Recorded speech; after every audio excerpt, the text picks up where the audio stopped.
Bonjour, la communauté stoïcienne. Aujourd'hui, nous plongeons profondément dans les tranchées de la connexion humaine. Nous ne sommes pas ici pour édulcorer les choses ou danser autour de la vérité.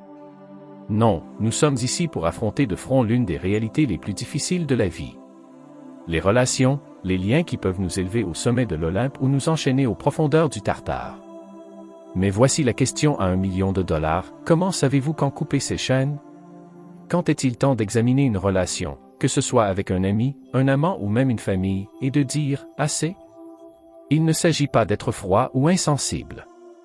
Il s'agit d'être sage. Il s'agit d'avoir le courage de faire face à la vérité, peu importe à quel point elle peut être inconfortable. Il s'agit de comprendre que parfois, la chose la plus aimante que vous puissiez faire, pour vous-même et pour les autres, est de lâcher prise. Aujourd'hui, nous allons explorer 11 signes indiquant qu'il est peut-être temps de mettre fin à une relation. Et nous ne les sortons pas de nulle part. Non, nous puisons dans la sagesse intemporelle du stoïcisme, une philosophie qui a guidé de grands hommes et femmes pendant plus de 2000 ans. Maintenant, je sais ce que certains d'entre vous pourraient penser. Stoïcisme?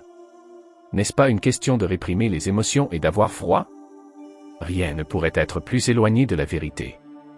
Le stoïcisme consiste à vivre avec vertu et à relever les défis avec courage et sagesse.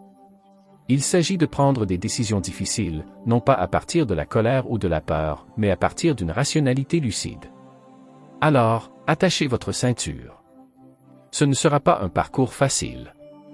Nous allons remettre en question des croyances profondément ancrées.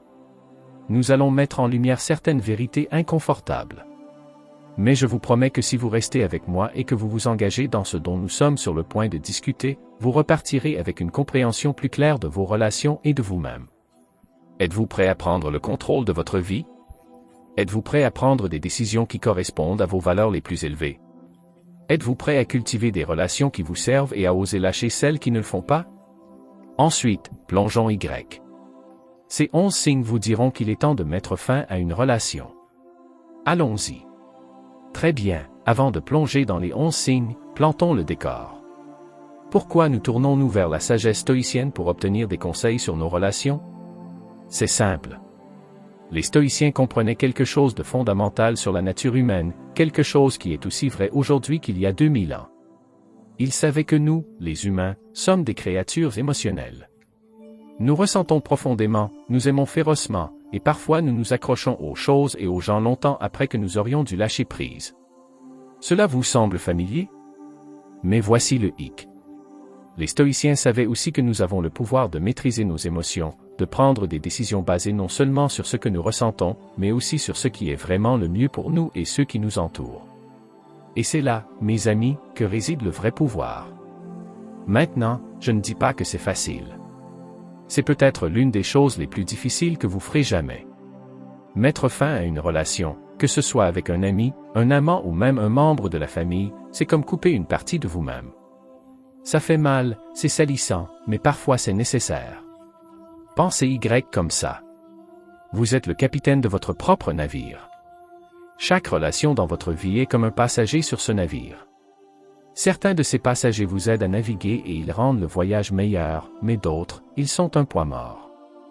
Ils vous tirent vers le bas, peut-être même vous font dévier de leur trajectoire, et c'est ce que nous sommes ici pour découvrir aujourd'hui. Nous allons apprendre à repérer les passagers qui pourraient compromettre notre voyage. Nous allons apprendre quand il est temps de les remercier de leur compagnie et de les aider à trouver leur chemin vers la rive. Mais rappelez-vous ceci, et c'est crucial, nous ne sommes pas ici pour prendre des décisions irréfléchies. Nous ne sommes pas ici pour jeter les gens par-dessus bord au premier signe de problème. Non, nous sommes ici pour apprendre à évaluer nos relations avec clarté, sagesse et, oui, compassion, à la fois pour les autres et pour nous-mêmes. Les stoïciens croyaient qu'il fallait vivre avec vertu et prendre des décisions alignées sur nos valeurs les plus élevées, et c'est exactement ce que nous allons faire. Nous allons apprendre à regarder nos relations objectivement, à reconnaître les schémas qui pourraient nous retenir et à prendre des décisions difficiles avec courage et intégrité. Alors, êtes-vous prêt à jeter un regard honnête sur les relations dans votre vie? Êtes-vous prêt à faire face à certaines vérités inconfortables? Bien, car c'est là que commence la vraie croissance. C'est là que nous commençons à construire une vie remplie de liens significatifs, une vie vécue selon nos conditions. Signe numéro 1, croissance personnelle retardée. Écoutez bien, car c'est crucial. Dans le voyage de la vie, vous êtes le protagoniste. Vous êtes le héros de votre propre histoire.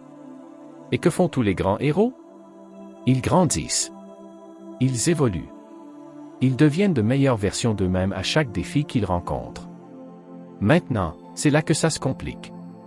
Une bonne relation, une relation saine, devrait être comme du carburant pour votre croissance personnelle. Il doit vous mettre au défi, vous inspirer et vous pousser vers de nouveaux sommets. Mais que se passe-t-il lorsque, au lieu d'alimenter, cette relation ressemble à un point d'ancrage? Marc Aurèle, l'un des grands philosophes stoïciens, a dit un jour, sur votre esprit, pas sur des événements extérieurs. Mais laissez-moi vous dire quelque chose. Lorsque vous êtes dans une relation qui vous retient, vous pouvez avoir l'impression de perdre ce pouvoir. C'est comme si vous étiez coincé dans des sables mouvants, incapable d'avancer. Alors, comment savoir si une relation freine votre croissance? Voici quelques signes à surveiller. Tout d'abord, vous arrive-t-il de compromettre constamment vos ambitions? Mettez-vous vos rêves en attente parce qu'ils ne correspondent pas à la vision de votre partenaire ou qu'ils mettent votre ami mal à l'aise? Deuxièmement, avez-vous l'impression de marcher sur des œufs, d'avoir peur d'exprimer de nouvelles idées ou d'explorer de nouveaux intérêts à cause de la réaction de l'autre personne? Et troisièmement, et c'est une question importante, avez-vous l'impression d'être la même personne qu'il y a 1 an, 2 ans, 5 ans? Dans une relation saine, vous devriez être en mesure de regarder en arrière et de voir à quel point vous avez grandi et à quel point vous avez appris. Je ne dis pas que chaque relation doit être un séminaire de développement personnel non-stop, mais elle doit vous fournir l'espace et le soutien nécessaires pour grandir. Si vous avez l'impression de stagner, comme si vous rétrécissiez pour répondre aux attentes de quelqu'un d'autre, c'est un drapeau rouge que vous ne pouvez pas ignorer. Rappelez-vous, les stoïciens croyaient qu'il fallait constamment s'efforcer d'être meilleur et de vivre plus vertueusement. Épictète a dit, dites-vous d'abord ce que vous seriez et ensuite faites ce que vous avez à faire.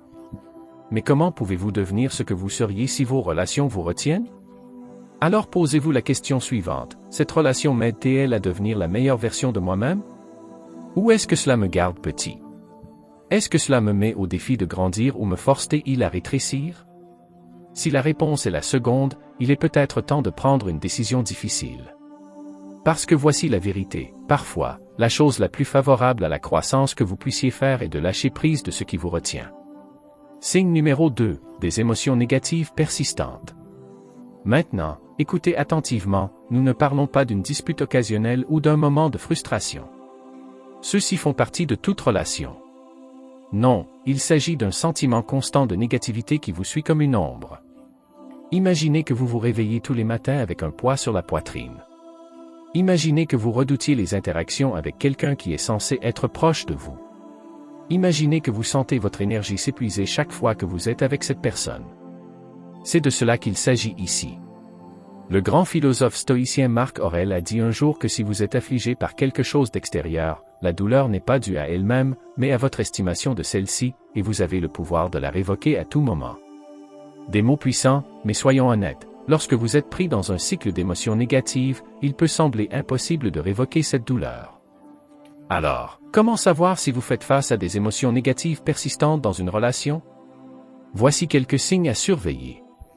Tout d'abord, ressentez-vous un sentiment d'effroi ou d'anxiété lorsque vous savez que vous allez voir cette personne? C'est votre instinct qui essaie de vous dire quelque chose. Deuxièmement, vous retrouvez-vous constamment à marcher sur des œufs, craignant de déclencher une dispute ou une réaction négative? Ce n'est pas une relation. C'est un champ de mine. Troisièmement, après avoir passé du temps avec cette personne, vous sentez-vous épuisé, déprimé ou en colère le plus souvent. Vos émotions sont comme une boussole. Faites attention à l'endroit où ils pointent. Or, les stoïciens n'avaient pas pour but de réprimer les émotions. Il s'agissait de les comprendre, de ne pas les laisser nous contrôler. Épictète a dit, ce n'est pas ce qui vous arrive, mais comment vous y réagissez qui compte. Mais lorsque les émotions négatives deviennent la norme dans une relation, il ne s'agit plus de savoir comment vous réagissez. Il s'agit de reconnaître un motif toxique. Voici la dure vérité. La vie est trop courte pour être dans un état constant d'émotions négatives. Vous méritez mieux. Vous méritez des relations qui apportent de la lumière dans votre vie, pas de l'obscurité. Des relations qui vous dynamisent, pas qui vous épuisent. Alors, demandez-vous si cette relation apporte plus de joie ou de douleur dans ma vie. Est-ce que je me sens mieux ou moins bien dans ma peau quand je suis avec cette personne? Si la balance penche vers le négatif, il est peut-être temps de réévaluer. N'oubliez pas que mettre fin à une relation ne signifie pas que vous avez échoué. Parfois, cela signifie que vous êtes assez courageux pour faire passer votre bien-être en premier. Parfois, cela signifie que vous êtes assez fort pour faire de la place dans votre vie pour des connexions plus positives. Signe numéro 3, manipulation et contrôle.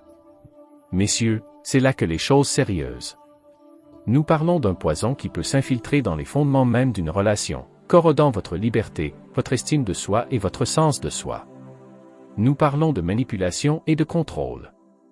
Le grand philosophe stoïcien Épictète a dit qu'aucun homme n'est libre s'il n'est pas maître de lui-même. Mais que se passe-t-il lorsque quelqu'un d'autre essaie d'être le maître de vous? La manipulation et le contrôle peuvent être subtils. Cela se déguise souvent en amour, en préoccupation ou en savoir ce qui est le mieux pour vous. Mais ne vous y trompez pas, c'est une cage. Une cage qui peut être si confortable que vous ne vous rendez même pas compte que vous êtes coincé jusqu'à ce que vous essayiez de déployer vos ailes. Alors, comment repérer la manipulation et le contrôle dans une relation? Voici quelques signaux d'alarme à surveiller. Tout d'abord, cette personne vous fait-elle vous sentir coupable d'avoir vos pensées, vos sentiments ou vos désirs? Ce n'est pas de l'amour. C'est du chantage émotionnel. Deuxièmement, essaie-t-il de vous isoler de vos amis, de votre famille ou d'autres systèmes de soutien? Une personne qui se soucie vraiment de vous voudra élargir votre monde, pas le rétrécir. Troisièmement, utilise-t-il vos insécurités contre vous? Vous donne-t-il l'impression que vous n'êtes pas bon, intelligent ou digne de prendre vos propres décisions? Ce n'est pas du soutien. C'est du sabotage. Les stoïciens croyaient en l'autonomie personnelle, au pouvoir de l'individu de façonner sa propre vie. Marc Aurèle a dit, « Vous avez le pouvoir sur votre esprit, pas sur les événements extérieurs. » Réalisez cela, et vous trouverez la force. Mais lorsque vous êtes pris dans un réseau de manipulation et de contrôle, vous pouvez avoir l'impression d'avoir perdu ce pouvoir. Comme si votre force avait été sapée, remplacée par le doute et la peur. Écoute-moi. Vous êtes l'auteur de votre propre histoire de vie. Personne d'autre n'a l'occasion d'écrire vos chapitres pour vous.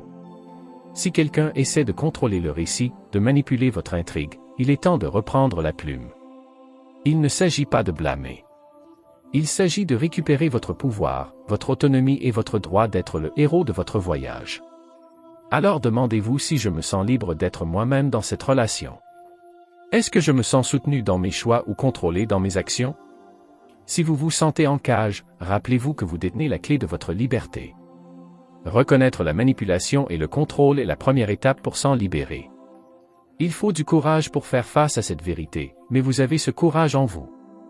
Vous ne seriez pas ici à la recherche de la croissance et de la sagesse si vous ne le faisiez pas. Signe numéro 4, stress et anxiété constants. Parlons maintenant de quelque chose qui peut éroder silencieusement les fondations des individus les plus forts. Stress et anxiété constants dans une relation. Je ne parle pas des papillons que vous ressentez avant un grand rendez-vous ou de la tension de naviguer ensemble dans les défis de la vie. Je parle d'un sentiment persistant et rongeant qui transforme votre estomac en nœud chaque fois que vous pensez à cette personne ou à cette relation. Sénèque, l'un des grands penseurs stoïciens, a dit « Nous souffrons plus souvent en imagination qu'en réalité ». Mais lorsque votre relation est une source constante de stress et d'anxiété, cette souffrance devient votre réalité. Alors, comment savoir si vous êtes pris dans ce cycle toxique? Voici quelques signes à surveiller. Tout d'abord, marchez-vous constamment sur des œufs, effrayé de dire ou de faire la mauvaise chose? Ce n'est pas une relation. C'est un champ de mine. Deuxièmement, ressentez-vous un sentiment d'effroi lorsque vous voyez leur nom apparaître sur votre téléphone? Votre corps essaie de vous dire quelque chose. Écoutez-le. Troisièmement, perdez-vous le sommeil, l'appétit ou la concentration parce que vous êtes constamment inquiet pour votre relation? Votre santé mentale tire la sonnette d'alarme. Les stoïciens nous ont enseigné l'importance de la tranquillité et de la paix en nous-mêmes. Épictète a dit, « C'est un homme sage qui ne s'afflige pas des choses qu'il n'a pas, mais qui se réjouit de celles qu'il a. » Mais comment pouvez-vous trouver cette joie et cette paix lorsque votre relation est une source constante de tourmente? Voici la dure vérité. Une relation saine devrait être un refuge contre les tempêtes de la vie et non la source de ces tempêtes. Ce devrait être un endroit où vous trouvez de la force, pas où votre force est constamment épuisée. Maintenant, je ne dis pas que les relations sont toujours faciles. Ils nécessitent du travail et des compromis, et parfois, ils posent des défis. Mais il y a un monde de différence entre faire face aux défis de la vie ensemble et avoir l'impression que la relation elle-même est un défi sans fin. Alors demandez-vous si cette relation apporte plus de paix ou de troubles dans ma vie. Est-ce que je me sens plus fort avec cette personne ou constamment épuisé? Si les réponses indiquent un stress et une anxiété constants, il est peut-être temps de prendre une décision difficile. Rappelez-vous, les stoïciens croyaient qu'il fallait prendre le contrôle de nos vies et se concentrer sur ce que nous pouvons changer. Vous n'êtes peut-être pas en mesure de contrôler la façon dont une autre personne agit, mais vous avez un contrôle total sur la façon dont vous réagissez et ce que vous acceptez dans votre vie. Votre tranquillité d'esprit, votre santé mentale et votre capacité à affronter le monde avec force et courage ne sont pas négociables. Ce ne sont pas des choses à sacrifier sur l'autel d'une relation toxique. Si vous vous trouvez constamment stressé, anxieux et épuisé en permanence par une relation, il est peut-être temps de prendre du recul. Il est temps de réévaluer. Il est temps de vous demander si cela sert vraiment votre plus grand bien. Parce que voilà, vous méritez la paix. Vous méritez des relations qui vous élèvent, pas qui vous épuisent. Vous méritez de vous réveiller le matin en vous sentant fort, centré et prêt à conquérir la journée, non vaincu avant même d'avoir commencé. Il faut du courage pour faire face à cette vérité. Il faut de la force pour prendre des décisions difficiles. Mais je sais que vous avez ce courage. Je sais que vous avez cette force. Vous ne seriez pas ici à la recherche de la sagesse et de la croissance si vous ne le faisiez pas. Alors, respirez profondément, centrez-vous et demandez-vous si cette relation me rapproche de la personne que je veux être ou si elle me retient. Votre futur moi vous regarde, attendant de voir ce que vous choisirez. Choisissez judicieusement. Signe numéro 5, manque de respect mutuel. Écoutez bien, car celui-ci est crucial. Nous parlons du fondement de toute relation saine, le respect. Pas n'importe quel respect, mais un respect mutuel, le genre qui va dans les deux sens et élève les deux personnes. Le grand philosophe stoïcien Marc Aurèle a dit que la meilleure vengeance est d'être différent de celui qui a fait le mal. Mais dans une relation sans respect, vous pourriez vous retrouver à des niveaux que vous n'auriez jamais pensé atteindre, juste pour être entendu ou vu. Alors, comment repérer un manque de respect dans une relation? Voici quelques signaux d'alarme. Tout d'abord, cette personne minimise-t-elle constamment vos opinions ou vos idées? Ce n'est pas un désaccord. C'est un manque de respect. Deuxièmement, rejette-t-il vos sentiments ou se moque-t-il de vos vulnérabilités? N'oubliez pas qu'une personne qui vous respecte vraiment honorera vos émotions même si elle ne les comprend pas toujours. Troisièmement, vous traite-t-il différemment en privé qu'en public? Le respect n'est pas un spectacle pour les autres, c'est une constante. Les stoïciens croyaient en la vie avec vertu. Une partie de cette vertu consiste à traiter les autres et nous-mêmes avec dignité. Épictète nous a enseigné que ce n'est pas ce qui vous arrive, mais comment vous y réagissez qui compte. Mais lorsque vous réagissez constamment au manque de respect, vous ne vivez pas, vous ne faites que survivre. Voici la vérité, vous méritez le respect. Non pas à cause de ce que vous faites, de ce que vous avez ou de qui vous connaissez, mais simplement parce que vous existez. Vous êtes un être humain digne de dignité et de considération. Une relation sans respect est comme une maison sans fondation. Il peut sembler bien en surface, mais ne résistera pas à l'épreuve du temps. Il ne résistera pas aux tempêtes que la vie apporte inévitablement. Alors demandez-vous si je me sens respecté dans cette relation. Est-ce que je respecte cette personne en retour? Si la réponse à l'une ou l'autre est non, il est temps de procéder à une réévaluation sérieuse. N'oubliez pas qu'exiger le respect n'est pas égoïste. Il ne s'agit pas d'en demander trop.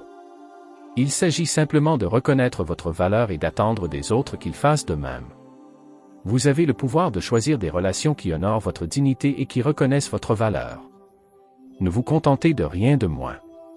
En fin de compte, vous acceptez le respect que vous enseignez aux autres à vous donner. Choisissez judicieusement, mes amis. Votre futur moi vous remerciera. Signe numéro 6, vivre dans l'illusion. Il est temps de lever le rideau et d'affronter la réalité de front. Nous parlons de vivre dans l'illusion, un état où nous voyons nos relations non pas telles qu'elles sont, mais telles que nous aimerions qu'elles soient. Le grand philosophe stoïcien Épictète a dit un jour que ce ne sont pas les choses qui nous bouleversent, mais nos jugements sur les choses. Mais que se passe-t-il lorsque nos jugements sont obscurcis par l'illusion? Quand nous voyons ce que nous voulons voir plutôt que ce qui est vraiment là. Voici la dure vérité. Une relation construite sur l'illusion est comme un château de sable. Cela peut sembler impressionnant de loin, mais cela s'effrite au moindre contact de la réalité. Alors, comment savoir si vous vivez dans l'illusion? Voici quelques signes à surveiller. Tout d'abord, vous retrouvez-vous constamment à trouver des excuses pour le comportement de votre partenaire? Ils ne le pensaient pas. Ils vont changer. Ce n'est qu'une phase. Ce sont peut-être des pensées réconfortantes, mais ce sont souvent des mirages dans le désert du déni. Deuxièmement, vous accrochez-vous au souvenir de ce qu'étaient les choses plutôt que de faire face à ce qu'elles sont maintenant? Le passé peut être beau, mais c'est un endroit terrible à vivre.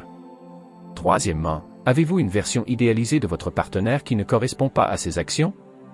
N'oubliez pas que l'amour n'est pas aveugle. Il voit clair et aime quand même. Les stoïciens voulaient voir les choses telles qu'elles sont vraiment. Marc Aurèle a conseillé que si vous êtes affligé par quelque chose d'extérieur, la douleur n'est pas due à la chose elle-même, mais à l'estimation que vous en faites. Et vous avez le pouvoir de le révoquer à tout moment. Mais pour révoquer cette estimation, nous devons d'abord la reconnaître. Voici le truc. Faire face à la réalité n'est pas toujours confortable. Cela peut être carrément douloureux, mais c'est aussi le premier pas vers la vraie liberté et le vrai bonheur.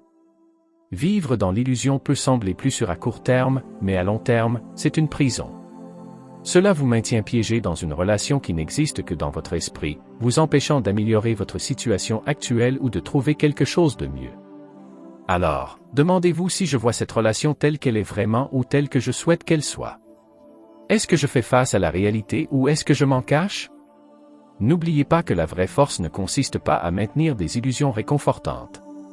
Il s'agit d'avoir le courage de faire face à la vérité, peu importe à quel point elle peut être inconfortable. Vous avez ce courage en vous. Vous ne seriez pas ici à la recherche de la sagesse et de la croissance si vous ne le faisiez pas. Voyez donc votre relation pour ce qu'elle est vraiment. Car ce n'est que lorsque nous voyons clair que nous pouvons prendre des décisions judicieuses. Ce n'est que lorsque nous faisons face à la réalité que nous pouvons vraiment grandir. Choisissez la vérité plutôt que le confort. Choisissez la réalité plutôt que l'illusion.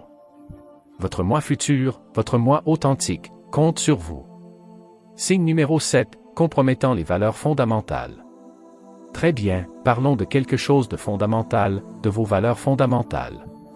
Ce ne sont pas seulement des mots fantaisistes que vous lancez partout. Ils sont la boussole qui guide votre vie. Le philosophe stoïcien Épictète a dit, dites-vous d'abord ce que vous seriez et ensuite faites ce que vous avez à faire. Mais que se passe-t-il lorsqu'une relation vous pousse à être quelqu'un que vous n'êtes pas? Voici l'affaire. Une relation qui vous demande constamment de compromettre vos valeurs fondamentales n'est pas seulement malsaine, c'est écrasante pour l'âme. Alors, comment savoir si vous ne compromettez pas vos valeurs? Faites attention à ces signes. Tout d'abord, vous retrouvez-vous à faire des choses que vous avez juré de ne jamais faire? Il ne s'agit pas ici d'essayer de nouveaux aliments, mais de franchir les limites que vous vous êtes fixées. Deuxièmement, avez-vous honte de vos actions lorsque vous êtes avec cette personne? La honte, c'est votre intégrité qui crie. Troisièmement, avez-vous cessé de défendre les choses auxquelles vous croyez pour maintenir la paix? N'oubliez pas que la paix au prix de vos principes est trop chère. Marc Aurèle nous l'a rappelé, vous avez le pouvoir sur votre esprit, pas sur les événements extérieurs.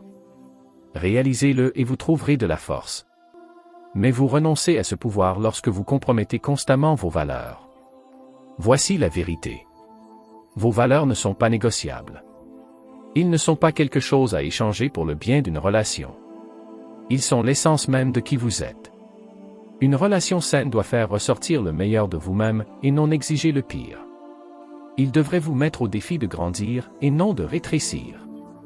Posez-vous donc la question suivante, cette relation correspond-elle à mes valeurs ou est-ce que je compromets constamment qui je suis? N'oubliez pas que rester fidèle à vos valeurs n'est pas égoïste. C'est nécessaire.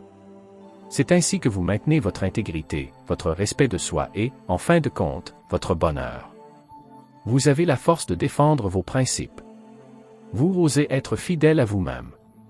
Ne laissez personne vous convaincre du contraire, peu importe à quel point cela semble important. Choisissez l'authenticité. Choisissez l'intégrité. Choisissez d'être vous-même sans vergogne. Signe numéro 8, l'absence de réciprocité. Très bien, parlons équilibre. Pas la posture du yoga zen, mais le donnant-donnant qui est crucial dans toute relation saine. Les stoïciens l'avaient compris. Sénèque a dit que partout où il y a un être humain, il y a une opportunité de gentillesse. Mais que se passe-t-il lorsque cette gentillesse ne s'écoule que dans un sens? Une relation sans réciprocité, c'est comme essayer d'applaudir d'une seule main. Cela ne fonctionne tout simplement pas. Alors, comment repérer ce déséquilibre? Voici quelques signes. Tout d'abord, avez-vous l'impression d'être toujours celui qui tend la main, fait des plans ou maintient le lien? Ce n'est pas une relation. C'est un groupe d'une seule personne. Deuxièmement, votre partenaire est-il mystérieusement absent lorsque vous traversez des moments difficiles, mais lorsqu'il a besoin de soutien, on s'attend à ce que vous laissiez tout tomber? Troisièmement, vous retrouvez-vous constamment à trouver des excuses pour expliquer pourquoi vous donnez beaucoup plus que ce que vous recevez? Ils sont juste occupés. Ils montrent l'amour différemment. C'est peut-être vrai, mais cela peut aussi être un signe que vous êtes dans une relation à sens unique. Épictète nous a enseigné qu'il est un homme sage qui ne s'afflige pas des choses qu'il n'a pas, mais qui se réjouit de celles qu'il a. Mais il est difficile de se réjouir lorsque vous donnez constamment sans recevoir. Voici la vérité. La réciprocité ne consiste pas à compter les points. Il s'agit pour les deux personnes de contribuer activement à la croissance et au bonheur de la relation. Une relation saine doit être équilibrée. Il doit s'agir d'une danse où les deux partenaires dirigent et suivent à tour de rôle. Il ne s'agit pas d'un bras de fer où une seule personne fait tout le travail. Demandez-vous donc si je donne beaucoup plus que ce que je reçois dans cette relation. Est-ce que je me sens valorisé et apprécié ou pris pour acquis? N'oubliez pas que vous méritez une relation où vos efforts sont égalés, votre amour est réciproque et votre présence est appréciée autant que vous appréciez la leur. Vous n'en demandez pas trop. Vous n'êtes pas égoïste. Vous attendez simplement la base de toute relation saine. Signe numéro 9, abus sous quelque forme que ce soit. Écoutez attentivement car celui-ci n'est pas négociable. Il s'agit de violence, qu'elle soit physique, émotionnelle ou psychologique. Le philosophe stoïcien Marc Aurèle a dit que la meilleure vengeance est d'être différent de celui qui a fait le mal. Mais lorsqu'il s'agit d'abus, la meilleure chose à faire est de vous retirer complètement. Soyons clairs comme de l'eau de roche. Il n'y a aucune justification à la violence. Aucun. Zéro. Nada. Voici quelques signaux d'alarme à surveiller. Tout d'abord, votre partenaire utilise-t-il la force physique contre vous même s'il prétend que ce n'est pas si grave ou juste cette fois? Ce n'est pas de l'amour. C'est de l'agression. Deuxièmement, vous rabaisse-t-il, vous moque-t-il constamment ou vous font-ils sentir sans valeur? La violence psychologique peut laisser des cicatrices plus profondes que n'importe quelle blessure physique. Troisièmement, contrôle-t-il vos actions, vous isole-t-il de vos amis et de votre famille, ou vous manipule-t-il par la peur ou la culpabilité? Ce n'est pas de la protection. C'est la prison. Épictète nous l'a enseigné qu'il n'y a pas d'homme libre s'il n'est maître de lui-même. Mais dans une relation abusive, votre agresseur essaie d'être le maître de vous. Voici la vérité sans phare. Vous méritez la sécurité. Vous méritez le respect. Vous méritez un amour qui ne fait pas mal. Une relation abusive n'est pas seulement malsaine. C'est dangereux. Ce n'est pas quelque chose sur lequel il faut travailler ou pousser. C'est quelque chose à échapper. Posez-vous donc la question suivante, est-ce que je me sens en sécurité, respecté et valorisé dans cette relation? Ou est-ce que je marche constamment sur des œufs, effrayé par la prochaine explosion ou attaque? N'oubliez pas que quitter une relation abusive demande beaucoup de courage, mais vous avez cette force en vous. Vous ne seriez pas ici à la recherche de la sagesse et de la croissance si vous ne le faisiez pas. Donnez la priorité à votre sécurité.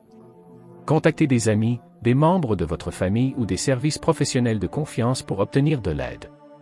Vous n'avez pas à y faire face seul. Vous avez le pouvoir de choisir une vie sans abus. Vous avez le droit d'être traité avec dignité et respect. Ne laissez personne vous convaincre du contraire. Choisissez la sécurité. Choisissez le respect de soi. Choisissez une vie où l'amour ne fait pas mal. Parce que vous, mon ami, vous ne méritez rien de moins. Panneau numéro 10, échec de la communication. D'accord, parlons de l'élément vital de toute relation, de la communication. Le philosophe stoïcien Épictète a dit, « Nous avons 2 oreilles et une bouche pour pouvoir écouter 2 fois plus que nous parlons. » Mais que se passe-t-il quand aucune des 2 personnes n'écoute vraiment? L'échec de la communication ne se limite pas à des disputes. Il s'agit d'une rupture fondamentale de la compréhension et de la connexion. Voici quelques signes à surveiller. Tout d'abord, vos conversations se transforment-elles souvent en disputes, même pour de petites choses? Ce n'est pas du dialogue. C'est de la guerre verbale. Deuxièmement, êtes-vous constamment incompris ou incapable de comprendre le point de vue de votre partenaire? C'est comme si vous parliez des langues différentes. Troisièmement, avez-vous cessé de partager vos pensées et vos sentiments parce que cela semble inutile? Le silence peut garder la paix, mais c'est la paix d'un cimetière pour votre relation. Marc Aurèle a conseillé, si ce n'est pas bien, ne le faites pas. Si ce n'est pas vrai, ne le dites-le pas. Cependant, la vérité et l'authenticité deviennent souvent des victimes dans une relation en raison d'une communication défaillante. Voici la réalité. La communication, c'est plus que simplement parler. Il s'agit de se connecter, de comprendre et de grandir ensemble. Lorsque la communication échoue, la relation commence à se détériorer. Une relation saine doit être un espace sûr pour un dialogue ouvert et honnête. C'est là que vous vous sentez le plus compris, et non le plus incompris. Demandez-vous donc si je peux m'exprimer librement dans cette relation. Est-ce que je me sens écouté et compris? Pouvons-nous naviguer dans les désaccords sans qu'ils ne se transforment en désastre? N'oubliez pas qu'une bonne communication est une compétence. Il peut être appris et amélioré, mais il nécessite des efforts de la part des 2 parties. Si vous êtes le seul à essayer, vous n'êtes pas dans un dialogue, mais dans un monologue. Vous méritez une relation où votre voix est entendue, vos pensées sont valorisées et vos sentiments sont respectés. Ne vous contentez pas de moins. Choisissez la clarté plutôt que la confusion. Choisissez la compréhension plutôt que l'hypothèse. Choisissez la connexion plutôt que l'isolation. Parce qu'en fin de compte, une relation n'est aussi forte que sa communication. Panneau numéro 11. Perturbation constante de la paix intérieure. Nous avons atteint notre dernier signe, et c'est un signe crucial. Nous parlons de votre paix intérieure, de ce sentiment de calme et de contentement que les stoïciens tenaient en si haute estime. Sénèque a dit, « Les plus grandes bénédictions de l'humanité sont en nous et à notre portée. » Mais que se passe-t-il si votre relation met constamment ces bénédictions hors de portée? Voici le problème, une relation saine devrait ajouter à votre vie, pas diminuer votre tranquillité. Regardons quelques signes que votre paix intérieure est en état de siège. Tout d'abord, vous sentez-vous constamment sur les nerfs en attendant le prochain problème ou argument? Ce n'est pas une relation, c'est un état d'anxiété perpétuelle. Deuxièmement, vous trouvez-vous incapable de vous détendre ou d'être vous-même avec votre partenaire? Votre relation devrait être un port sûr, pas une tempête à laquelle vous vous préparez toujours. Troisièmement, votre satisfaction globale de la vie a-t-elle diminué depuis que vous êtes dans cette relation? L'amour doit vous élever, pas vous tirer vers le bas. Marc Aurèle nous l'a rappelé, vous avez le pouvoir sur votre esprit, pas sur les événements extérieurs. Réalisez cela, et vous trouverez la force. Mais lorsqu'une relation perturbe constamment votre paix intérieure, elle vous vole ce pouvoir. Voici la vérité, votre tranquillité d'esprit n'est pas un luxe, c'est une nécessité, c'est la base sur laquelle vous construisez une vie épanouissante. Une relation saine doit compléter votre tranquillité intérieure, et non la remettre constamment en question. Cela devrait être une source de force, pas une ponction sur vos ressources émotionnelles. Alors, demandez-vous si cette relation apporte plus de paix ou plus de bouleversement dans ma vie. Est-ce que je me sens plus centré ou plus dispersé quand je suis avec cette personne? N'oubliez pas que choisir votre paix intérieure n'est pas égoïste, c'est de l'autopréservation. C'est reconnaître que vous ne pouvez pas verser dans une tasse vide. Vous méritez une relation qui respecte votre tranquillité et ajoute à votre joie plutôt que de soustraire. Ne faites pas de compromis sur ce point, privilégiez la sérénité au chaos. Choisissez le calme plutôt que le conflit constant. Choisissez un amour qui coexiste paisiblement avec votre monde intérieur, car en fin de compte, votre relation avec vous-même est la plus importante que vous aurez jamais. La voie stoïcienne vers l'avenir. Nous avons parcouru 11 signes indiquant qu'il est peut-être temps de mettre fin à une relation. Mais n'oubliez pas qu'il ne s'agit pas de prendre des décisions irréfléchies. Il s'agit de sagesse, de respect de soi et de vivre en alignement avec vos valeurs. les stoïciens nous ont appris à affronter courageusement la réalité. Épictète a dit, « Dites-vous d'abord ce que vous seriez et ensuite faites ce que vous avez à faire. » Alors, demandez-vous, qui voulez-vous être? Quel type de relation s'aligne sur cette vision? Mettre fin à une relation n'est pas un échec. Parfois, c'est le choix le plus courageux et le plus respectueux que vous puissiez faire. C'est choisir la croissance plutôt que la stagnation, l'authenticité plutôt que l'illusion et la paix plutôt que l'agitation constante. N'oubliez pas que vous avez la force de prendre des décisions difficiles. Vous avez la résilience nécessaire aux changements météorologiques. Vous avez la sagesse de choisir ce qui est le mieux pour vous. Choisissez des relations qui vous élèvent, vous mettent au défi de grandir et respectent vos limites et vos valeurs. Choisissez des connexions qui apportent plus de lumière que d'obscurité dans votre vie. Vous êtes l'auteur de votre propre histoire. Faites-en une histoire de courage, de respect de soi et d'engagement inébranlable envers votre croissance et votre bonheur. Restez fort, restez fidèle à vous-même et efforcez-vous d'atteindre la sagesse dans toutes vos relations. Le chemin du stoïcien n'est pas toujours facile, mais il mène à une vie d'authenticité, de paix intérieure et de véritable épanouissement. Appel à l'action. Très bien, amis chercheurs de sagesse, nous avons parcouru beaucoup de chemin aujourd'hui. Mais rappelez-vous, la connaissance sans action est comme un navire sans voile. Voici donc ce que je veux que vous fassiez. 1. Prenez un moment pour réfléchir à vos relations. L'un de ces signes résonne-t-il en vous?